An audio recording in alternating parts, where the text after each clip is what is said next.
કે હજી સરકાર અમારું સાંભળતી કેમ નથી? શું 2027 ની વાટ જોઈ રહી છે? અને દેશ ખાડે જઈ રહ્યો છે, મૂડીવાદીઓની સરકાર દેખાઈ રહી છે। હજી કોઈ પણ યોગ્ય વર્તનની કોઈ ગાઈડલાઈન બહાર પડેલી નથી, જે પડેલી છે ગાજર મમરા જેવી છે।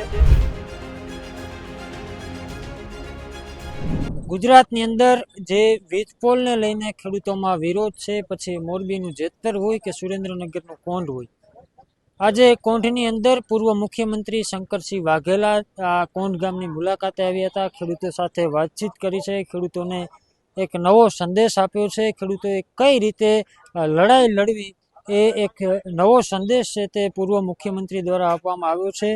તમે મારી પાછળના દ્રશ્યો જોઈ શકો છો, જે કોંઢ ગામના ખેડૂતો છે તે આપણી સાથે છે, તેમની સાથે જ વાત કરશું। શું નામ છે તમારું? મારું નામ ઝાલા અર્જુનસિંહ છે, હું કોંઢનો ખેડૂત છું। અને અત્યારે અમે જે આ વીજપોલના મુદ્દે લડત લડી રહ્યા છીએ, આ આંધળી છે, બેરીએ છે, મૂંગીએ છે, જે સરકાર કોઈ પણ કારણે હવે એને શું દબાણ છે શું છે એ ખબર નથી પડતી, પણ પરાણે જે બરજબરીથી ખેડૂતોનું દમન કરવા જે બેઠી છે, એના અનુસંધાને અમે આ મિટિંગ બોલાવેલી હતી। અને અત્યારે ગુજરાતના ખૂણે ખૂણેથી અમને પ્રતિસાદ મળી રહ્યો છે। જે ખેડૂતલક્ષી વ્યક્તિ છે, જે ખેડૂતોના હિતનું વિચારે છે, જે ખેડૂતો વિશે જે સંવેદનશીલ છે, એ દરેક વ્યક્તિનો અમને આમાં પ્રતિસાદ મળી રહ્યો છે। અત્યારે શ્રી શંકરસિંહ વાઘેલા બાપુ આવ્યા હતા, તેમજ અમારે કરણી સેનાના પ્રમુખ વીરભદ્રસિંહ હતા, એ લોકોએ પણ અમને અમારી સાથે રહી અને સાથે રહીને લડત આપવાની હાકલ અમને કરેલી છે। કીધું છે કે દરેક મુદ્દે જ્યાં અમારી જરૂર પડે ત્યાં અમે તમારી સાથે છીએ।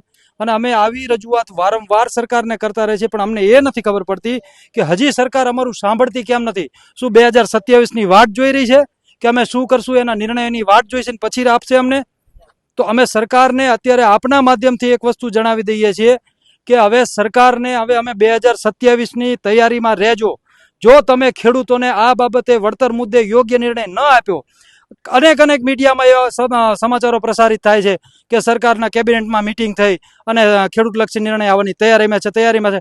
આમ કરતા 40 દિવસ થયા, તો સરકાર ક્યારે નિર્ણય લેશે? 2027 વહી જાય પછી?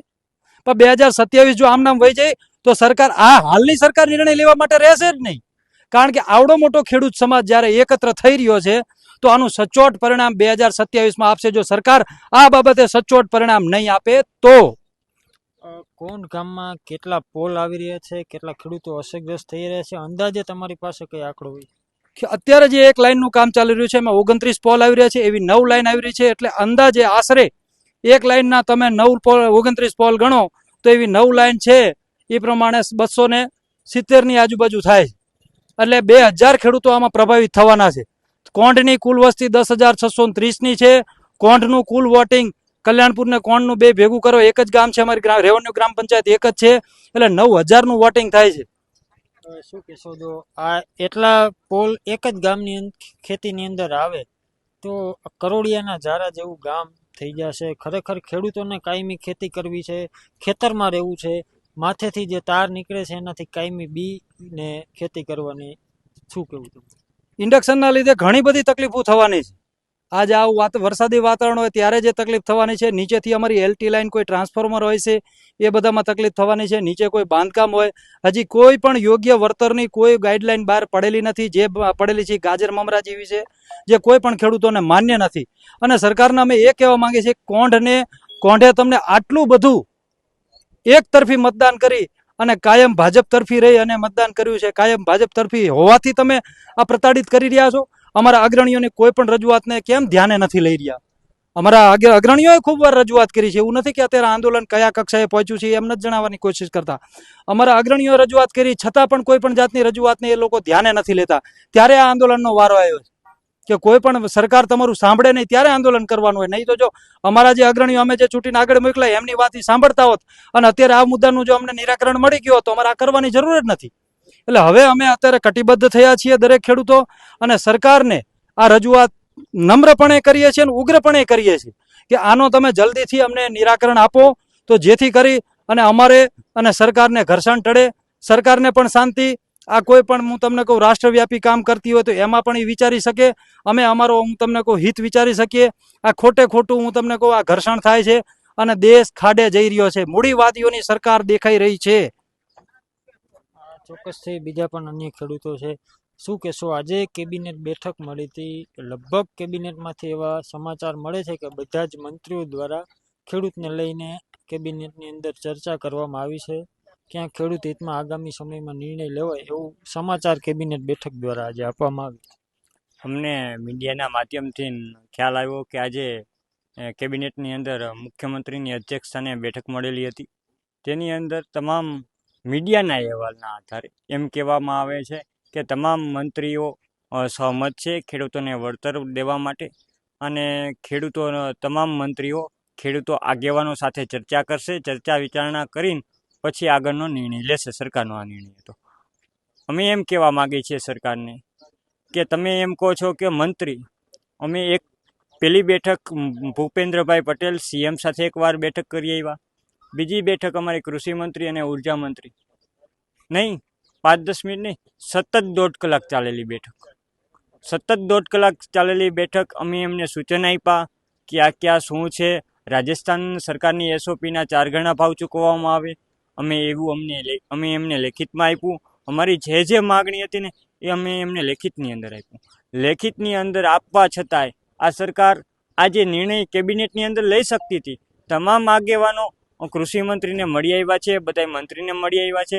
તે સિવાય કોંઢ સિવાયની વાત કરીએ તો આપણે જેતપરની અંદર પણ એમની 6 માગણીઓ છે. એ આપણે જોઈ શકીએ છીએ મીડિયાના માધ્યમથી કે એમની 6 સરકારમાં માગણી મેકેલી છે. અમે 8 માગણી મેકેલી છે, એમને 6 મેકેલી છે. એમની પાસે બધુંય છે, કેમ નથી નિર્ણય લેતા? અને અંદરની વાત અમને એવું જાણવા મળ્યું છે ક્યાંક ને ક્યાંક આ સરકાર ડીએલવીસી અને જંત્રીના અસમજતાના કારણે અમુક મંત્રીઓ સહમત ન થવાના કારણે આ મુદ્દો હાલ પૂરતો રહી ગયેલો છે. અમારું મુખ્ય માંગ એ જ છે કે જંત્રી અને ડીએલવીસીમાં અમારે પડવાનું થતું જ નથી. જંત્રીની વાત કરીએ તો આ લાઈન એગ્રીકલ્ચર માટે આ લાઈન વાણિજ્ય હેતુ પ્રમાણે લઈ જવામાં આવે છે. તો ખેડૂતોને એગ્રીકલ્ચર જંત્રી પ્રમાણે 4 ગણા ભાવે ચૂકવવામાં આવે છે. તો અમારી માંગ એવી જ છે કે વાણિજ્ય હેતુ પ્રમાણે વળતર ચૂકવવામાં આવે. એમને ક્યાંય વાણિજ્ય હેતુ પ્રમાણે ચૂકવવું નથી. એટલે કે આજનું સરકારને ખબર છે, હવે ફૂલ પ્રેશર આવ્યું છે કે આમ બેઠકથી બેઠક ડોર ટુ ડોર ચાલુ રાખીએ. આ બેઠકની અંદર નિર્ણય ન લીધો તો ત્યાં બીજી બેઠકનું આયોજન કરવામાં આવ્યું. એટલે જેથી કરીને એમને જે કામ કરવું છે, એમના જે ભાઈબંધ છે, 2 મિત્ર છે મોદી સાહેબના, કે એમનું આખી લાઈન ઊભી થઈ જાય, બેઠકથી બેઠક ચાલુ કરે ત્યાં થાંભલા ઊભા થઈ જાય, નિર્ણય આવવાનો નથી. નિર્ણય ચોખ્ખો જ છે, અમે લેખિતની અંદર આપ્યું છે. તો બીજી વાર શું તમારે અમને બોલાવીને કામ છે ત્યાં કણે? હવે કે ચર્ચા કરવા કે ખેડૂતો નથી આવતા. અમને ગાંધીનગરના રોડે ચડાવ્યા, તમે 144 કલમ લાગુ કરી દીધી. તો અમે એકવાર તમને બોલાવ્યા, આમંત્રણ આપ્યું, ત્યારે તમને લેખિતની અંદર આપીએ છીએ. અને બીજી વાત કરીએ, 21/3/2025 રોજ કેન્દ્ર સરકારની સપ્લિમેન્ટરી ગાઈડલાઈન પ્રમાણે એમને આખી ગાઈડલાઈન બહાર પાડી છે. એના આધારે તમામ રાજ્યને કેન્દ્ર સરકારે આપણે ઉર્જા વિભાગની જ આ ગાઈડલાઈન છે. તો આ પ્રશ્ન ઉર્જા વિભાગનો જ છે. ગુજરાત સરકાર આ સપ્લિમેન્ટરી ગાઈડલાઈનનો કેમ ઉલ્લેખ નથી કરતો? આના આધારે કેમ ગુજરાત સરકાર ઠરાવ નથી કરતી? આની અંદર ડીએલવીસીનો ક્યાંય ઉલ્લેખ કરવામાં નથી આવ્યો. આ કેન્દ્ર સરકારની ઉર્જા મંત્રીની ગાઈડલાઈન છે ને, એમાં આરએમસી આવે છે. એની અંદર એમ લખવામાં આવે છે કે એમઆરસીની રચના કરવામાં આવે છે. એની અંદર સ્પષ્ટ રીતે ઉલ્લેખ કરવામાં આવ્યો છે કે ખેડૂતોને માર્કેટ ભાવના 4 ગણા, માર્કેટ ભાવના 4 ગણા, અને એમઆરસીની રચના કરી હોય ને, એક ખેડૂતનો વેલ્યુએશન, એક કંપનીનો વેલ્યુએશન. જે માર્કેટની અંદર જે એમઆરસી રચના કરવામાં આવે ને, એમાં બેયના વેલ્યુએશન નક્કી કરવામાં આવે છે કે એ કંપનીના વેલ્યુએશન શું ભાવ નક્કી કરવામાં આવે છે ખેડૂતોના. એનાથી 30-40% જે વળતરનો આગળ પાછું હોય ને, તો આની અંદર ત્રીજું વેલ્યુએશન નિમણૂક કરવામાં આવે છે. એ ત્રીજું વેલ્યુએશન કલેક્ટર હોય છે. તો એ આ બેયની વાત સાંભળીને કલેક્ટર આ વચલો રસ્તો કાઢે છે. એ કંપની અને ખેડૂતને બેયને જે ત્રીજો વેલ્યુએશન કલેક્ટર જે અધ્યક્ષ સ્થાને હોય છે ને, એને એ જે કે ને એ માન્ય ગણવામાં આવે છે. તો આ સપ્લિમેન્ટરી ગાઈડલાઈનનો કેન્દ્ર સરકારનો કેમ ગુજરાત સરકાર આમાં ઉલ્લેખ નથી કરતી? પોઈન્ટ નંબર 2, પાક નુકસાની વાત કરે છે.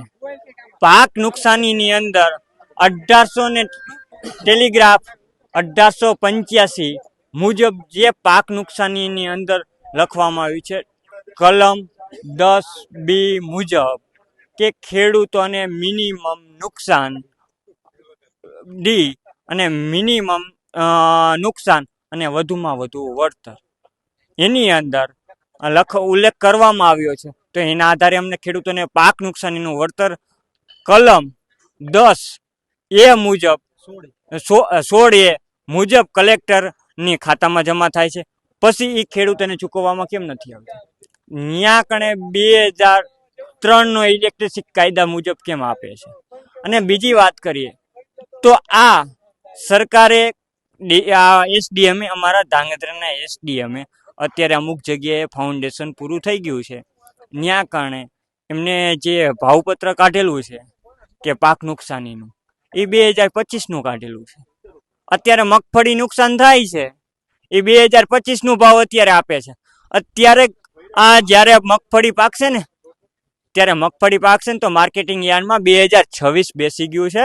એટલે અમારી માંગ એ છે સરકારને કે તમે કલેક્ટર અને એસડીએમ ને આદેશ કરો, નહીં કે 2026 મુજબ જે આ પાક નુકસાની છે ને એ હુકમ કરી અને ખેડૂતોને 2026ના ભાવપત્ર નવેસરથી બહાર પાડવામાં આવે કે જેમ મોંઘવારી ભથ્થું વધે છે, ધારાસભ્યના પગાર વધે છે, તો આ 2025ના ખેડૂતોને કેમ આપવામાં આવે છે?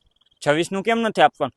અને 2025ની અંદર ટેકાના ભાવે મગફળીના 1452 રૂપિયા હતા એમએસપી પ્રમાણે. 2026ની અંદર 1503 રૂપિયા કરવામાં આવ્યા છે. તમે જોઈ જ શકો છો 50 રૂપિયાનો વધારો આવ્યો છે. તો એમએસપી પ્રમાણે આપે છે તો કંપનીને ક્યાંક ને ક્યાંક આ સરકાર ફાયદો કરવા માટે કેમ 2026ના એમએસપીના ભાવ નવું પત્રક બહાર નથી પાડતા? એટલે તો અમે તો મીડિયાના માધ્યમથી એમ કહેવા માંગીએ છીએ કે સરકાર તમે હવે જાગી જાઓ, બેઠકથી બેઠક દોર ન કરો, અને તમારે હકીકત ખેડૂતો લક્ષી નિર્ણય લેવો હોય તો તમને એકવાર નહીં 2 વાર રજૂઆત કરવા આવ્યા હતા. અને હવે આવનારા સમયની અંદર જે મેં વહેલા તકે અમારો નિવારણ નહીં લાવો કે અમારે જંત્રી કે ડીએલવીસીમાં નથી પડવાનું માગતા, અને ફક્ત ને ફક્ત અમને એસઓપી પ્રમાણે ગુજરાત સરકાર એક એસઓપી જાહેર કરે અને એસઓપી પ્રમાણે રાજસ્થાનની જે 4 ગણા ભાવ માર્કેટ ભાવના આવે એ પ્રમાણે અમને વળતર ચૂકવવામાં આવે. નહીં ચૂકવવામાં આવે તો 2027માં આનું પરિણામ ભોગવવા માટે તૈયાર રહેશે. ચોક્કસથી બીજા પણ ખેડૂતો છે. જેતપરની અંદર અત્યારે જે રીતે આંદોલન ચાલી રહ્યું છે, કોંઢના ખેડૂતો કદાચ ત્યાં સમર્થનમાં ગયા હતા એવું મેં જોયું. તમને શું લાગે છે, જેતપર ગામની અંદર એવડું મોટું આંદોલન અત્યારે ઉપવાસ છાવણીનું ચાલી રહ્યું છે, કદાચ સરકાર જેતપર ગામને લાભ કરી દેશે તો બીજા ખેડૂતોનું શું થશે? બીજા ખેડૂતોનો તો જે થવું હોય થાય ભાઈ, કે જો કોઈન્ટમાં સાચો નિર્ણય નહીં આવે ને તો પરિસ્થિતિ બહુ ખરાબ થાય છે. અને આ જેતપુર વાળા કોઈન્ટને જોઈને હાલે. શીખ કોઈન્ટથી લીધેલી જેતપુરે, એમ નામ ડાયરેક્ટ એવડા મેં ચાલુ નહોતું કર્યું. શરૂઆત કોઈન્ટથી થઈ હતી, કોઈન્ટે રજૂઆત બધે કરેલી, કોઈ જાતનો નિર્ણય આવ્યો નથી. અને હવે ખેડૂત બધા કંટાળી ગયા. હવે નિર્ણય નહીં આવે તો 2027 તો નહીં, પણ અત્યારે શું પરિણામ આવશે એની કોઈ જવાબદારી નથી. અત્યારે કામ ચાલુ છે કે બંધ છે? કામ ચાલુ જ છે. આજ બાપુ આવો ને એટલે કામ બંધ થઈ ગયું. કાં શું લેવા બંધ થઈ ગયું?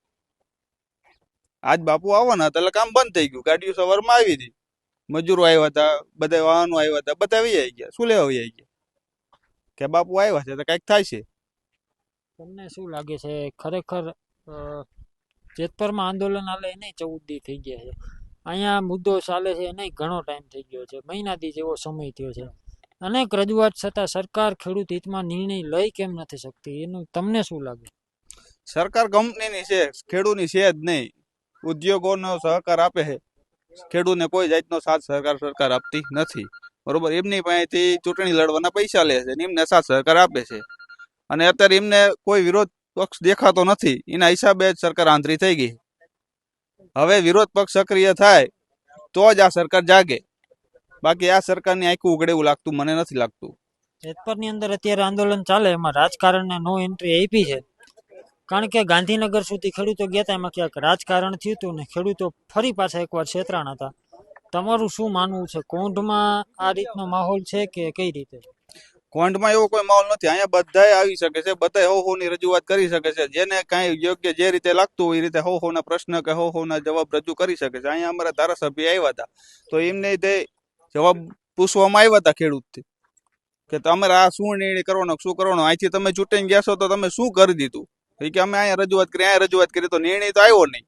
તો એમને ગાંધીનગર આપણે ચૂંટીને શું લેવા મોકલ્યા છે? અમારે જવું તો તેમને શું લે ચૂંટવા થાય? તો એમને કઈ ચૂંટવાની મત લેવાની જરૂર હતી જ નહીં ને. બરોબર, અત્યારે જો સરપંચ થી લગીને જો મુખ્યમંત્રી લગી જો ભાજપ હોય, વડાપ્રધાન લગી, તો પછી આ સરકાર શું કામની જોઈએ? આ સરકાર જો ઠેઠ લગી ભાજપની સરકાર હોય જો કોઈ નિર્ણય ન લે કે આ સરકાર કરવાની શું? આમ કે ભાઈ કો એટલે એમ કે આની કંપની છે ને ઓલાની કંપની છે, નહીં કામ અટકાય. શું લેવા ન અટકાય? મોદીના બાપનો થાંભલો હોય તો વળતર દેવું પડે. આ જમીન અમારા બાપની છે, એમનામ આવી શું લેવા કે હું લેવા વળતર ન દે? થાંભલો જ ન હોવો જોઈએ. હું તો એમ કહું થાંભલો જ ન હોવો જોઈએ, થાંભલા જ વૈયા જવા જોઈએ. અને થાંભલા નાખો હોય તો વળતર દેવું પડે. ચોક્કસથી જે રીતે ખેડૂતો છે તે પોતાની લાગણી દર્શાવી રહ્યા છે, ક્યાંક જે વીજ લાઈનને લઈને જે વિરોધ છે તેને લઈને ખેડૂતો પહેલેથી જ મેદાને પોતાની લડાઈ લડી રહ્યા છે. હવે સરકારને છે તે છેલ્લી ચીમકી આપી રહ્યા છે કે જો આગામી સમયમાં ખેડૂત હિતમાં નિર્ણય નહીં લેવાય તો આવનારા દિવસોમાં, આવનારા સમયમાં જે વિધાનસભાની ચૂંટણી આવી રહી છે તેમાં ખેડૂતો પોતાનું પરિણામ દેખાડશે. કેમેરા પર્સન મિત પરમાર સાથે રાજેશ જોશી, BS19 ન્યૂઝ, કોંઢ.